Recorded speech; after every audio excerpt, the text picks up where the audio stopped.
আসসালামু আলাইকুম এভরিওয়ান, কেমন আছেন সবাই? আজকে আপনাদেরকে দেখাবো একটা চমৎকার রেস্টুরেন্ট, দ্য ডাইনিং লাউঞ্জ। এটা হচ্ছে মাস্কটের ঠিক অপোজিটে। দেন আমরা ডাইনিং লাউঞ্জে প্রবেশ করলাম। ঢুকে আমার মনে হলো কি রেস্টুরেন্টটা অনেক সুন্দর, নিট অ্যান্ড ক্লিন। আমার অনেক ভালো লাগছে পরিবেশটা। আমরা যারা নিরিবিলি রেস্টুরেন্ট চাই, আমার মনে হয় এটাই বেস্ট। বাট আমি একটি ক্লিপ নিয়ে নিচ্ছিলাম, কিন্তু মাস্কাট প্লাজা দেখা যাচ্ছে। এখানে আপনারা চাইলে বার্থডে সেলিব্রেশন করতে পারবেন।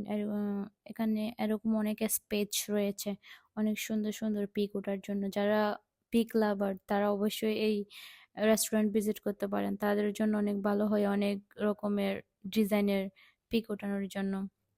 বাট এদের একটাই ফল্ট হচ্ছে, এরা খাবার অনেক লেটে দেয়, মানে অনেক বোরিড। বাট এদের খাবারগুলো ভালো ছিল। আমি প্লেটার অর্ডার করছিলাম, ওখানে অনেক রকমের আইটেম ছিল। চিকেনগুলো আমার অনেক ভালো লাগছে, অ্যান্ড হচ্ছে ক্যাসেনার সালাদ। এরপর আমি অর্ডার করছি হচ্ছে সিজি পাস্তা। মাশাল্লাহ মাশাল্লাহ, চিজি পাস্তা অনেক ভালো ছিল, অনেক সিজি ছিল। ওকে, আল্লাহ হাফেজ।